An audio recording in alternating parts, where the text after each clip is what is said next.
Many of us, no matter how much we have accomplished or learned, struggle to communicate our strengths and our skills. And none of us has a complete picture of what opportunities we are qualified for, or what opportunities could be right around the corner with just a bit more experience or training. The Indiana Achievement Wallet is a digital wallet or profile that tracks your learning achievements, helps you share those achievements with others, and helps you connect what you can do with available job opportunities. The Indiana Achievement Wallet can uncover the skills you've gained throughout life, from jobs, school, military, everywhere. You can explore how these achievements have prepared you for a particular job, and you can understand what skills or learning you may still need to gain. The Indiana Achievement Wallet can help you plan for the career you want. Everything on the Indiana Achievement Wallet is verified. That means when an employer asks you for your resume, diploma, degree, certification, or occupational license, or where you learned a skill, you have digital proof that you can easily share. Just like a resume, you can personalize this information, providing the best version of yourself for a new opportunity. And perhaps most importantly, you can find open jobs for which you qualify based on your skills and credentials. And employers can even find you. The Indiana Achievement Wallet empowers learners to show what they know, get meaningful jobs, and pursue satisfying careers.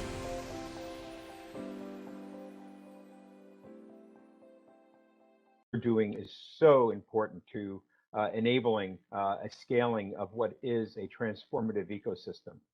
The ecosystem that you're going to see that underpins the video that you saw above actually has four personas that it is designed to address. Learner-centered as always, and we always know that learners can be full-time and part-time, traditional, non-traditional, adult. There's all kinds of definitions. Working adults that are looking to upskill. There's just all kinds of definitions of who those learners are. So the flexibility to incorporate that persona was very important. The second persona and the big insight from movement from the initial work that was done a year ago with the learning and employment record was the importance and the inclusion of the wraparound community of care and counselors. So the fact that this group is now included as part of the platform itself and included in the enablement of the learner is tremendously important and essential for the success. Third are what we're calling schools and colleges, but let's call it institutions of learning. So institutions that provide learning need to have the ability to reflect not only what they are teaching, but also the journey ahead and how learners can move from where they are today into the future. And then finally, the last persona is the employer themselves, and the ability to have employers engage and learners engage with employers is really important in this ecosystem as well. So all of this came together in the Indiana Achievement Wallet. And now to give you a peek under the tent, I'd like to turn it over to Darin Hobbs. And if you could advance the slide, Christian. And Darin, the floor is yours. Thank you so much. And I presume you can hear me. I wasn't able to test my mic earlier. Excellent. Loud and clear. So thanks, everyone. And, it's my privilege to get to show off the Indiana Achievement Wallet, which is the result, really, of an extraordinary collaboration between many different groups: National Student Clearinghouse, IBM, Skillful Indiana, Goodwill, Excel Centers, IQ4, and Badger. We all came together to create the Indiana Achievement Wallet that was really based on a couple of guiding principles. Learners need to own their credentials. They need to be in control of their credentials. They need to understand their credentials, and their credentials need to show them pathways to opportunity. So I think everything that you're about to see should fit within those themes. Here we see a mock student that comes to her profile page, and she can see immediately this graphical representation of the skills that she's acquired from just 3 credentials that she already possesses now. Let's go ahead and go to the next slide. As she looks at these skills, she can hover over the graph, and the solid ones represent skills that she now possesses because of her credentials. And the next slide shows you that when she hovers over those with the diagonal lines, these are skills that are missing. So she can start to look to see what she has and what she's missing. Let's look at the next slide. I apologize for any background noise. I'm in San Diego. The military is flying over pretty regularly here. As we look at this slide, she's looking at her records or her credentials. And a couple of things that I want to point out here that I think is really important. You can see that she's notified of new credentials that have arrived, and it gives her the opportunity to inspect those credentials before she accepts them. She would have the opportunity to reject the credential if there's something about the credential that is off, something that's amiss. And that allows her to engage then with the credential issuer to resolve the issue. But also equally important, and maybe even more important, is that private indicator switch right there. The learner has the ability to make these credentials and the metadata that's contained within them searchable, findable, represented via the blockchain, or keep them completely private so that her skills, her credentials, her identity is not even found or surfaced through any kind of a search. When she chooses to make them public, only the metadata found within the credentials is what becomes searchable. Her identity, of course, does not. And we think that's really important, that not only do we guarantee the privacy of the individuals, but we want the search for talent to be based upon talent. Let's look at the next slide. She can dive into her credentials, and what we show here is that the credential from Vincennes University has been enriched along with all of her other credentials that you see presented and would continue to grow in her wallet. These have been enriched with rich skill descriptors that WGU and our partners worked collaboratively to develop and level set on these skills related to medical assisting. It's really important, in my opinion, that she's able to see this information because it starts to give her the vocabulary that employers speak. Now she's much more empowered to talk about the value of her credentials, how they relate to potential jobs. She can use the words that employers use as she talks about her credentials. She can incorporate them into cover letters, resumes, etc. I believe that creating this transparency so that learner workers understand the skills that they're now acquiring because of their learning, this is significantly powerful and so much more so than just a basic academic transcript or even the diploma. Let's look at our next slide. Again, the learner here is now investigating the skills that she's acquired. She sees descriptions of them. This is all toward that goal of transparency. We want her to fully be in command of the language around the skills that she's acquired based upon her credentials. Let's look at the next slide. Now, here's where things, in my opinion, start to become really powerful for the learner and really interesting. The individual that is represented in this wallet presentation is looking at medical assisting based upon the credentials that she has earned. And when she clicks into that pathway to opportunity, she's presented with relevant information about the job role of medical assisting. She can see the types of credentials other medical assistants have or typically present. She can also see employment projections for this job role. She can see salary information. So now she can start taking charge of her directionality as she enters into the workforce. And now she's armed or enabled with real information, real market data, so that she can become basically the narrator of her own story. Let's look at the next slide. But look at this. She can also see employers in the area that are actually looking for her. They're looking to hire medical assistants. She can see these job postings right out of the wallet. And if she clicks to learn more on any one, she's taken to that employer's website where the job description is posted, and she can even apply for that job by accessing this link from her wallet. All of this information, all of the intelligence and the actions of the wallet is made possible because of the rich skill descriptors that have been embedded in her credentials, aligned to market demand, allowing then the wallet to surface this highly relevant information that empowers her to start making choices. Let's look at the next slide. Remember, she was missing 5 skills. So now she goes to look at those. She's wondering, what can I do to shore up that gap? How do I address my skills gap? Are there other credentials that I can earn? She's looking at CPT coding, for example, and you see there that training resources right underneath CPT coding. If she clicks on that, let's look at the next slide.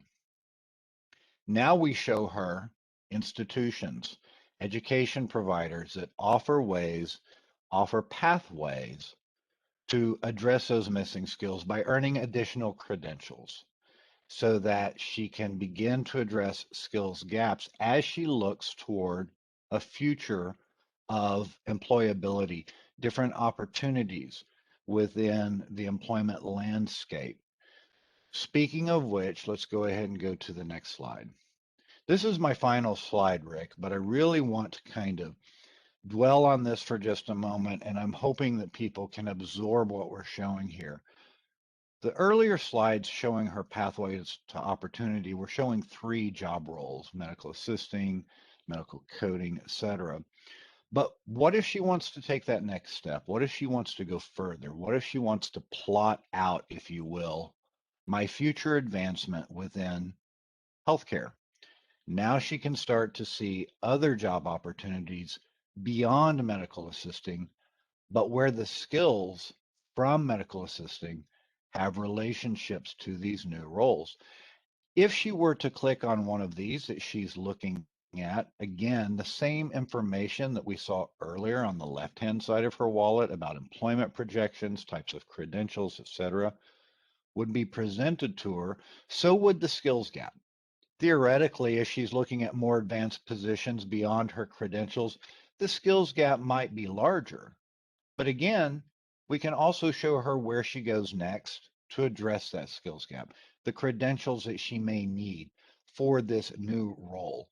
And I really think this is extraordinarily powerful for all learners, regardless of where they are on their pathway to employment and career and professional development, because we give them the intelligence to understand where they can go next.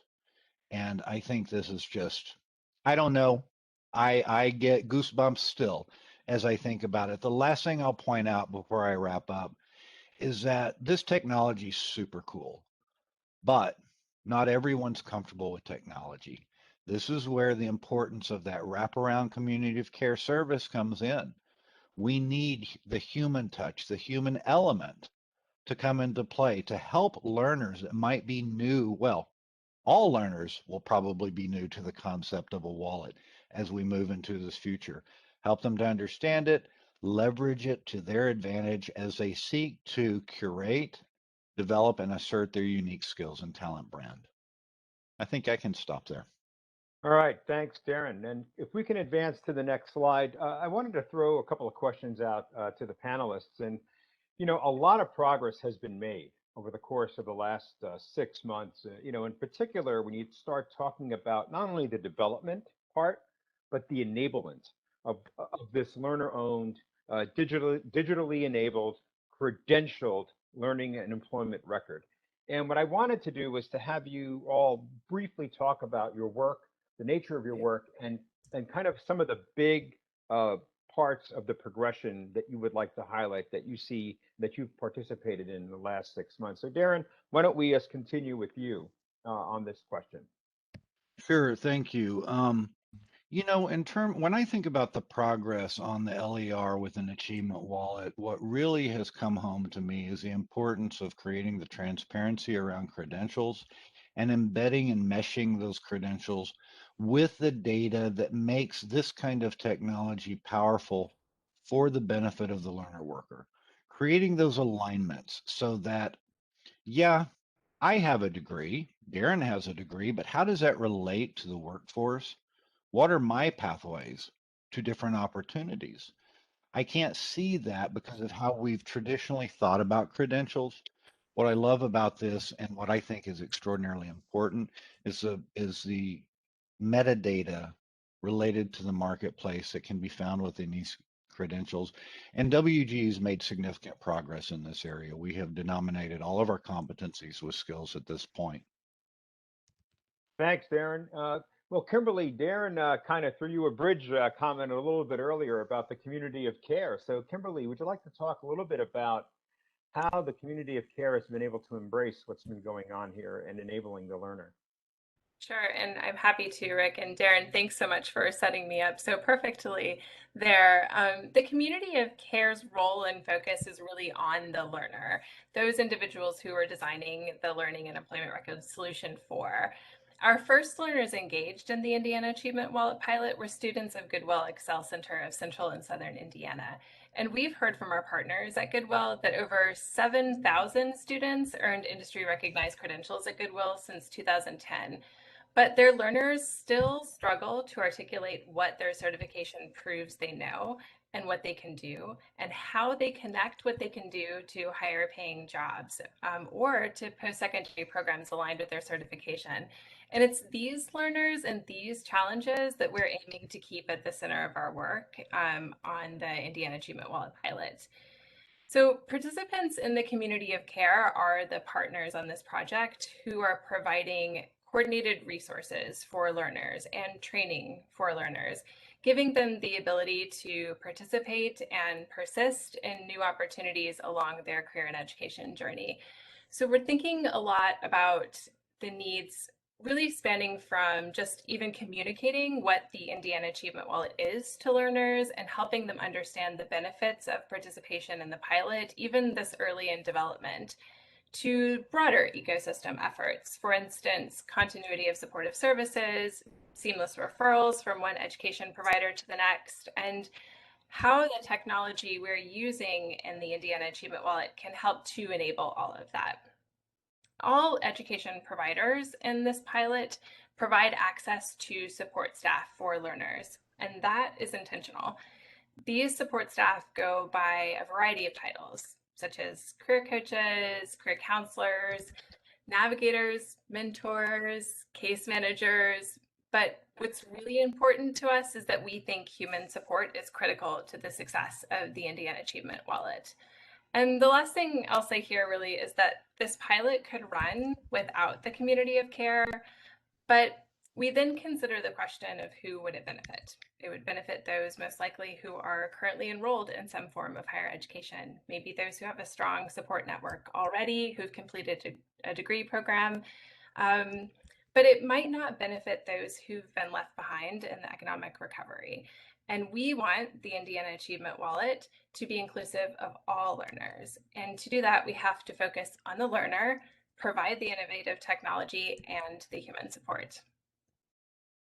Terrific, Kymberly. Thank you so much for that summary. And now I'd like to turn it over to Melissa to talk a little bit about the great work going on in OSN and rich skill descriptors and how that comes into play here.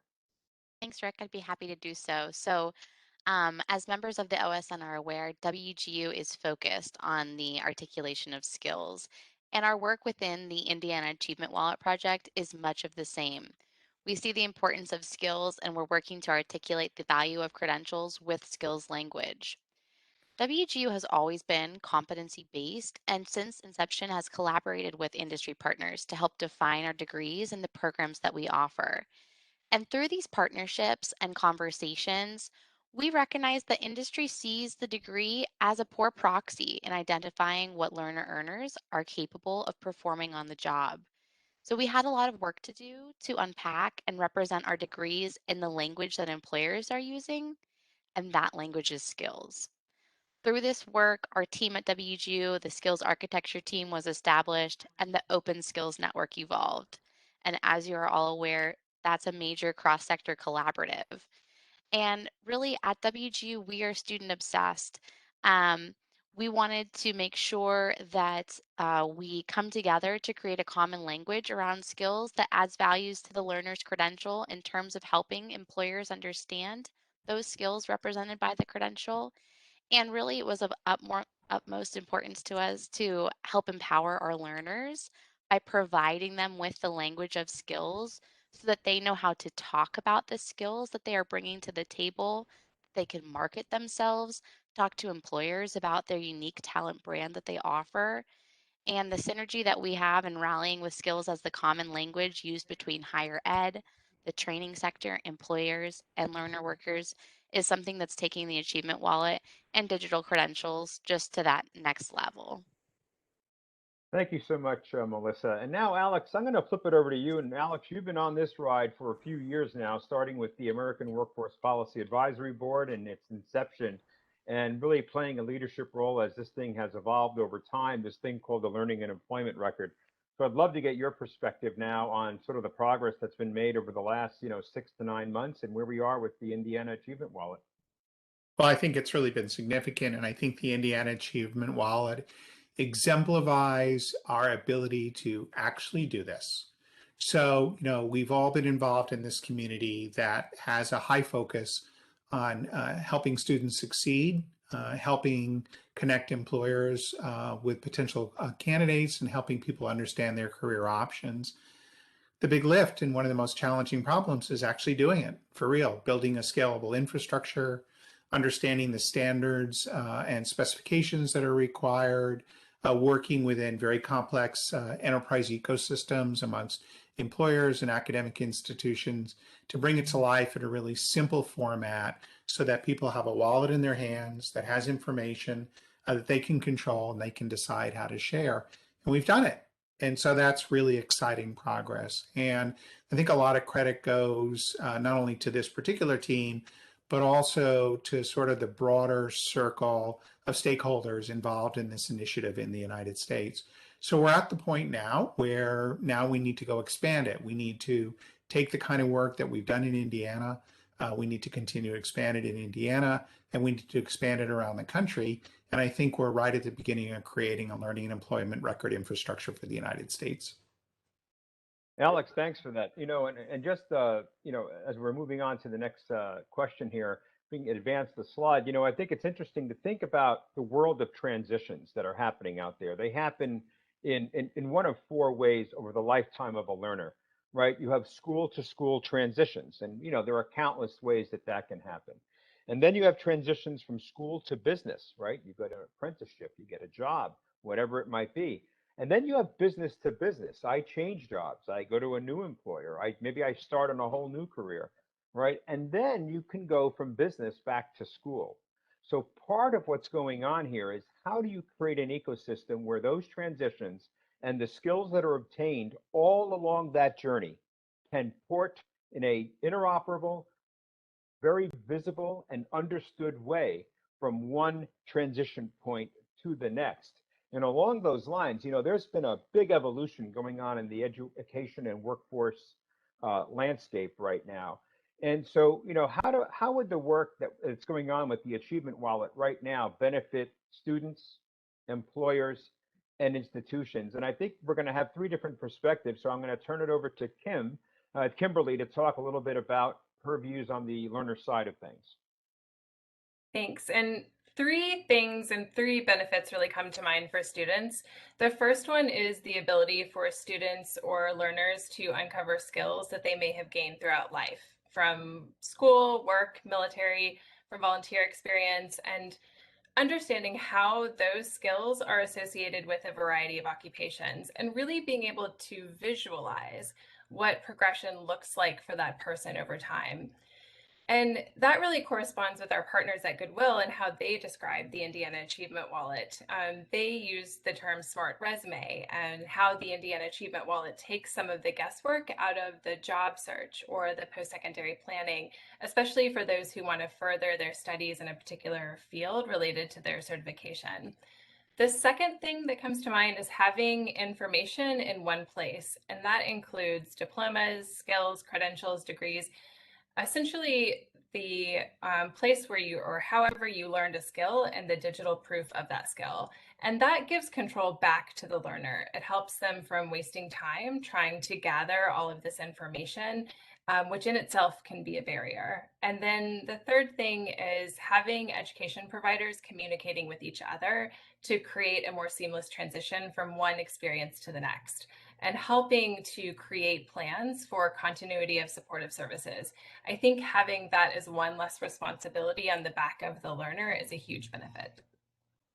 Thanks, Kymberly. And Alex, I want to go back to you because, IBM has made some pretty well publicized changes in how it recruits and how it is looking to bring folks in. And, my understanding is that IBM does a heck of a lot of training as well. So Alex, over to you to talk about this, new landscape. I mean, we have a very expansive view of this area. So it reflects not only changes we made in our internal processes, but how we view the talent marketplace. And really at the heart of it are a number of really important business objectives of ours. So one of those are building and growing, creating a talent pipeline, both domestically and globally, that's qualified to come work for IBM. And we share this objective with our, with many of our partners, Microsoft, Cisco, Amazon. We're all in sort of the same boat, right? We need to see the growth of a pipeline for people to have the kind of skills that we need for our job. And so that's led us down the path of being actively involved in creating the Pathways to Technologies program, releasing a lot of free training available out into the marketplace, so that if I'm a high school student or I'm looking to get into a career in tech, that we have pathways and opportunities for them to build their skills. That's a really important component of it, is just building the pipeline. Another second really important component of it has to do with really opening our aperture to the kind of communities that we're making our jobs available to. And so about 4 years ago, we made the decision to shift towards skills-based hiring. And the majority of IBM jobs now that are out there, you don't need to have a formal academic degree to get those jobs, but you do need a lot of skills in order to be successful in them. So we want to make it clear to people that they should bring forward the skills that they have, the degrees that they have, and we have a more holistic view in terms of, what is going to be required to be successful in those jobs. So part of the reason that we did that is we also wanted to open the aperture to communities that have been historically underserved. It's really important to us that our workforce reflect the world in which we work, that it's diverse, and that it's inclusive, and that it's accepting of all. And we want all those kind of people to work for IBM. Now, not only is that important socially, but it's really important to emphasize that it's critical to our business strategy, because we serve all sorts of different customers in all sorts of different places in the world, and we need all the best ideas that we can get. And the best way to get all the best ideas is to have a very broad and very diverse set of people who are thinking about it. And then finally, yes, we are a very large education institution. We began a digital badge program about 4 years ago. We've issued over 3 million badges. It has completely transformed the way that we do talent management inside IBM. People are proud of the badges that they earn. We have definitive career pathways that are aligned to not only open positions, but also jobs of the future, so that it's clear to our employee population how their skills can stay relevant and how they can be successful in their careers all the way through. So we invest a lot of money in that. It's paid off handsomely for us. It's been well embraced by everybody who works for IBM. And another thing that we do is we share what we've learned very broadly and very openly to help both our clients as well as the broader community understand how IBM itself has made that transformation to a skills-based company. Alex, that's just a terrific summation of a lot of what we're also seeing out there around skills-based evolutions. And Darin, I know that in my conversations with post-secondary institutions, everybody gets worried when you start talking about, oh my God, skills-based and learning outcomes. So talk to me a little bit about how you think these changes are going to impact post-secondary institutions. Thanks, Rick. Higher ed is being challenged in many ways right now, and not the least of which is the value of the education that we provide, the training that we provide, understanding the theory behind our design choices for our credentials. I think that what the wallet and the LER will be able to do for all of us in the future, for those schools who are willing to adapt, is to understand how the credentials we market, that we develop and we market and offer to our learners, how do those credentials fit within a across a broader landscape of value, not only in terms of preparing learners for the workforce, but preparing learners to do research, preparing learners to be philosophers. I think all of this becomes possible as we start to create transparency around our credentials, create common language around our credentials, and begin to understand the value of those credentials in the marketplace, however you want to define marketplace. But I think also, since we're also challenged to deliver education more economically with more efficiency, this kind of technology gives us the ability to create business workflow, business intelligence, to take jobs that are right now being done by people, for example, developing articulations between institutions and transfer pathways, and automating those based upon automatic matching of skills to skills, competencies to competencies, et cetera. Now, I don't want to sound like that I'm arguing for automation that displaces workers, because no matter how good the robot is, people still need to validate and vet the logic of the machine. But it also will free up individuals who are doing manual work to focus on richer types of engagement with our learners, and also start to do some creative thinking about how we can build additional articulations and pathways that maybe the robot's not going to be as good at yet. So I think there's all sorts of opportunities for higher ed to to to rise to this challenge and embrace what this technology can do for them as well, which of course also benefits our learners. Thank you so much, Darin. If we could advance the slide, Christian, please. Thank you. So I'd like to turn to Melissa because, especially for this group, this is the heart of the matter, right? What do quality records need to show? And we'll go to Melissa first, and then I think, Darin, I'm going to come back to you to kind of look at it from your lens as well. So Melissa, over to you. Thanks, Rick. So I'm going to add on to what Darin was talking about. And one of the things I heard you mention, Darin, was the transparency of the record. And really, the transparency of the record around these credentials is of utmost importance. And that transparency comes through the power of skills. And for a quality record to be most beneficial for our learners, it has to be reflective of the things that the learner workers can do and that matter to the workforce. And that's representative of the skills that they have developed across a lifetime of work and learning. So, really, from an educational educator perspective, what we could do simply is surface a degree in their wallet, and that could be beneficial in that it would be putting the degree into learners' hands for use in a way that higher educational institutions have not done before.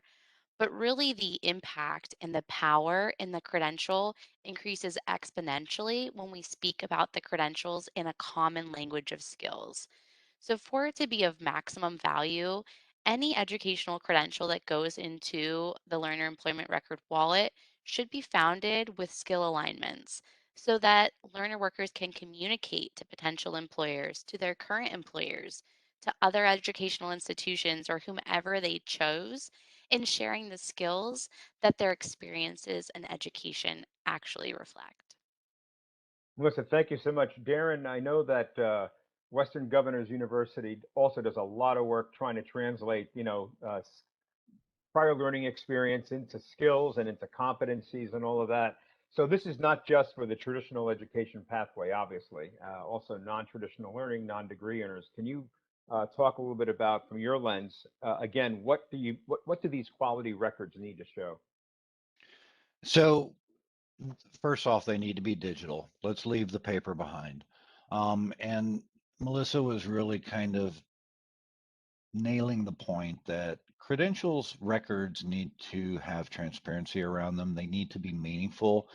They need to help learners understand the story of their credential and how it fits into the marketplace. I would go a little bit further and say that credentials need to align to something, that it's no longer enough to just say, we created a credential, we produced a credential, we awarded it to learners, let's call it a day. The credential needs to align to something external so that that credential now has meaning and becomes a type of currency. And yes, skills optimally, preferentially, skills is where we want to go. But we also recognize that we need to meet people where they are. And there's been a lot of work around open competency frameworks, et cetera. There's other types of open data standards like CTDL from Credential Engine and the CLR from IMS Global, to name a few. There are definitions around credentials that already exist for many institutions in repositories that can also be aligned to the credentials within a wallet, so that that added meaning toward a pathway can start to surface for their learners. I think that's very important for what a quality record needs to show is, what does this credential mean and where does it fit? Darin, thanks for that. And, I'd like to now turn our attention, next slide, please, to the fact that there's lots of transformations happening outside of just the data and technology landscape, and not the least of which is that, we've got a gigantic skill shortage, which has just been, highlighted over the past with COVID, the disparate impact of folks that lost their jobs, and a huge focus on diversity, equity, and inclusion. So Melissa, I'd like to go back to you and can you talk a little bit about some of these external transformations that are happening out there and how you see this benefiting the communities, that are going to gain from this type of progression using an LER going forward? Thanks, Rick. Yeah. So I think really one of the largest transformations that we see happening are the types of credentials that higher educational institutions are offering. So we know that students, our economy, and employers all need individuals to be able to skill and reskill at a rapid pace. So we need to respond and be more agile in that within the higher ed landscape. So we're looking at really different kinds of education that we can provide to students that is focused and hyper aligned to workforce needs, and getting those achievements and skills to learner workers in an incremental way so that their return on investment along their educational pathway is much more immediate than the traditional 4-year degree. Really, we want them to be able to have that employability before a 4-year degree is concluded. They're earning these skills across a lifetime of work and learning. So, being able to get that to them, empowering them with skills language so they're able to market themselves sooner than the end of their degree, is really a big shift that we're seeing in the landscape.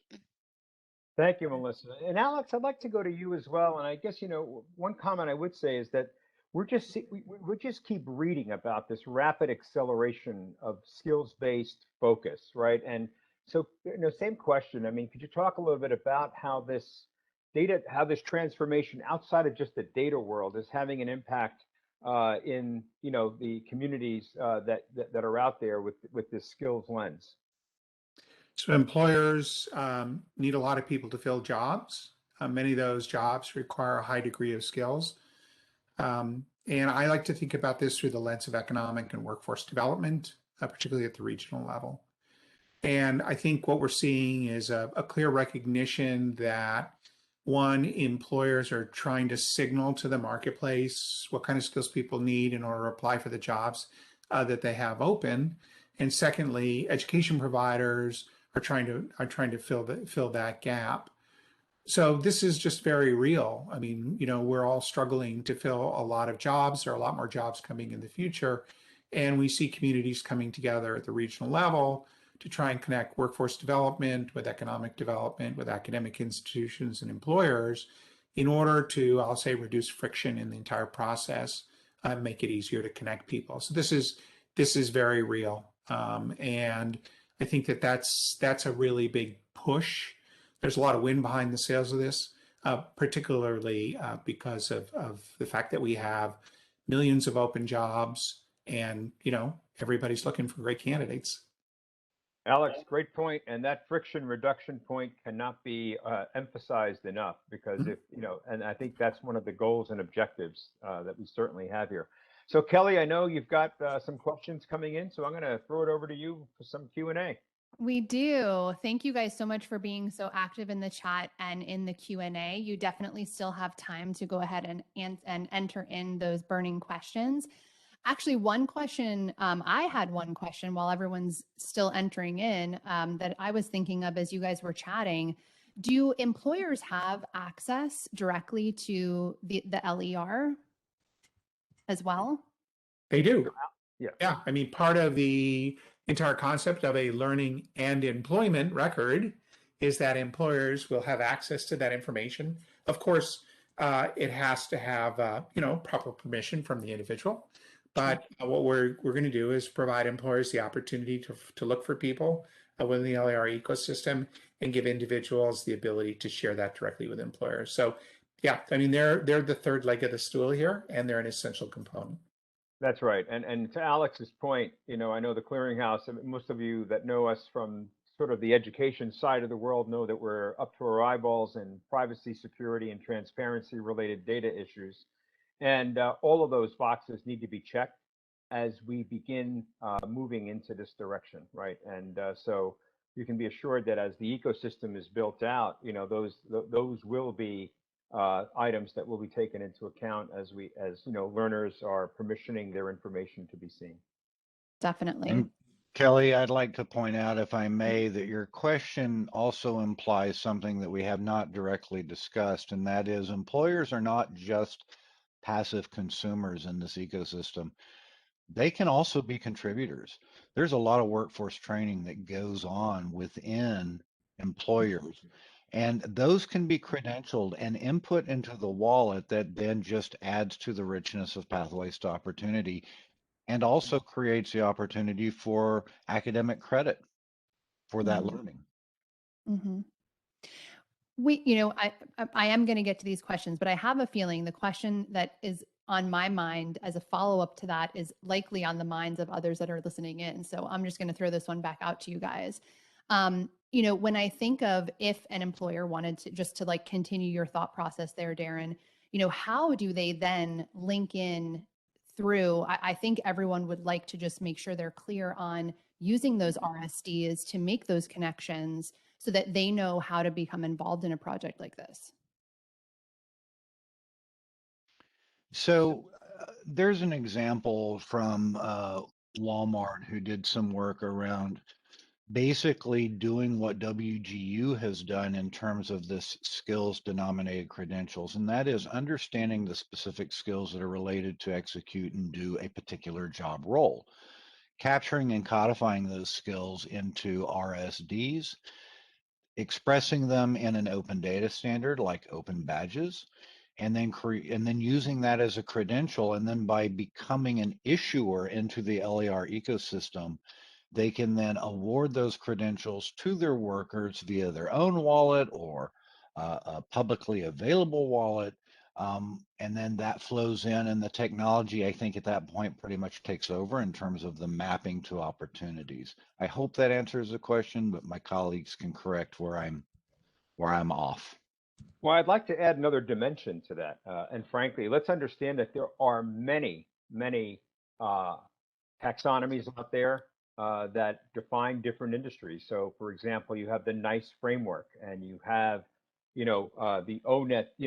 There's just all kinds of different frameworks out there, and underlying a lot of this is a push towards interoperability. So, one of the pieces that are really important is to understand how, if a school or an institution or an industry is using a particular framework, how that framework can then feed into, right, the rich skill descriptor, which then can be used by the schools, right? And understanding that interoperability, right? I think this is really essential for success, right? It can't just be, it's got to be this way, right? It's how do you incorporate a model that can interoperate so that industries like cyber people that are hiring cybersecurity that are using the NICE framework can then say, all right, how do I take what this framework that I'm using and connect it so that in a way that makes sense to my schools? I think that I just wanted to add that one component. No, thank you guys.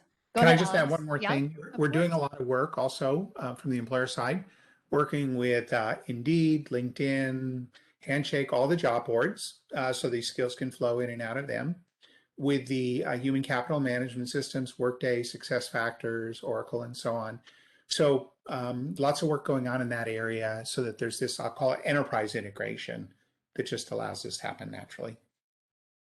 That is really helpful to know because I know there's so many folks listening in coming, from different angles on this. So I appreciate it. We have a very specific question for WGU. So I'm going to probably suggest that either Melissa or Darin jump in on this one. What does it mean for WGU to be competency-based? Sure. So I mentioned that, and Darin can add in. I'll address it. So what it means to be competency-based simply is that we're not, looking to measure seat time. We measure skills and learning rather than time spent in the classroom in front of a lecturer, right? So students can accelerate and progress through their courses as soon as they've proven that they've mastered the material, rather than advancing just, when a semester or a term is concluded. So they can accelerate and progress much faster depending on their level of experience or knowledge on a subject area. Darin, anything to add? The only thing I would add to that, and that was beautifully stated, Melissa, is that it also, in terms of how we assess competency through a combination of objective and performance-based assessments, it allows the student then to demonstrate that they actually do have the mastery of the competencies that are part of their credential requirements, and then they move on to the next one and the next one.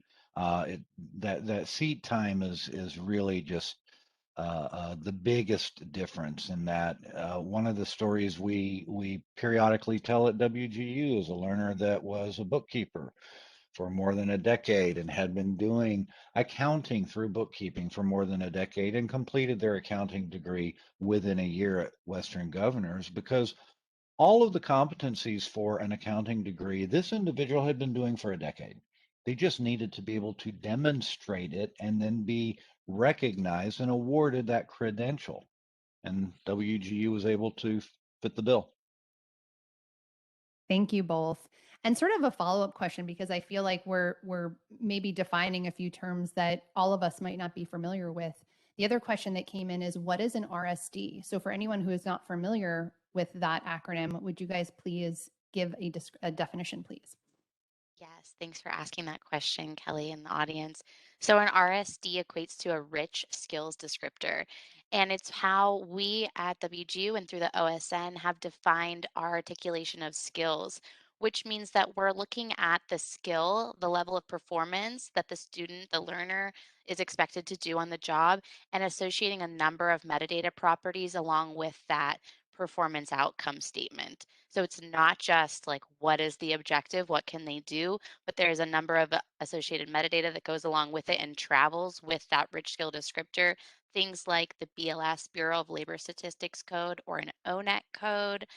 Things like relevant keywords from job postings, industry credentials or certifications, many other things that we can tag and align with that performance outcome. Thank you so much, Melissa. And it looks like we have one final question here from the audience, which is, will this help to allow a broader and more creative agile credentials based on institution strengths, given the underpinning of specific and standard skills alignment? Yes. Yes. Easy. Absolutely. Well, let me, I'll make a quick comment about that. Maybe have Alex and Darin, or Darin and Alex, comment on it. Part of the underlying principles of what is being done here is meeting each of these personas where they are. Okay, so what do I mean by personas? The learner. Where are they in their journey, and meet them where they are, then help them move forward. The career counselor, where are they? Like, what is their capability and capacity, and then help them to leverage the tools. A school, the same thing, right? And meeting them where they are so they can begin the process of helping their learners advance and learners that they touch advance through a skills-based framework. So, this is really very intentional, right, along those lines, and I think it's really important. Darin or Alex, you guys want to add to that?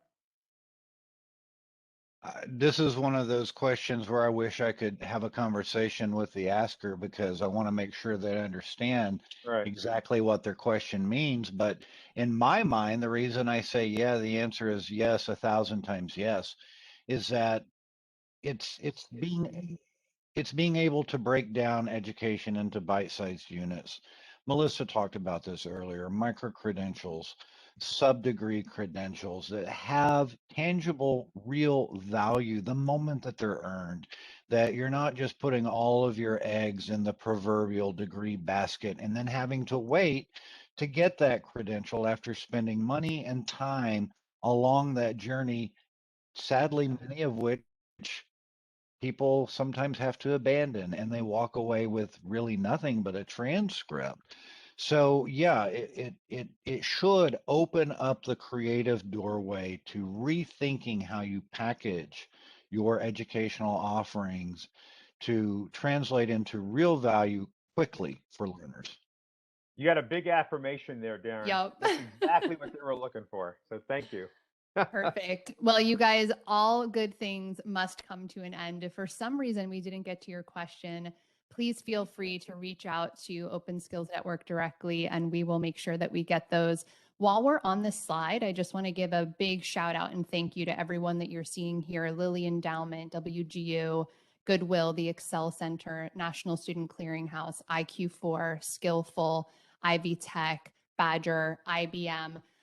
This would not be made possible without this group, all of the time, the investment and efforts that you're moving this amazing, innovative initiative forward. We really, really appreciate you guys. And I just want to thank all the speakers here too for joining and sharing your learnings along the way. It is so helpful for everyone who is out there trying to push this to understand, how can they do their part to become involved in pushing this forward. So I do really appreciate you guys. Huge thank you to OSN for graciously hosting our discussion, and of course, Walmart for their generous support of OSN. Don't forget to visit openskillsnetwork.org for information and updates on those skills collaborative projects, really exciting stuff. And we're going to be back in January with our next showcase event. So we want to say for all of you, since we might not see you, that we hope you have a very happy holiday season and a happy new year. Thank you all and have a wonderful day.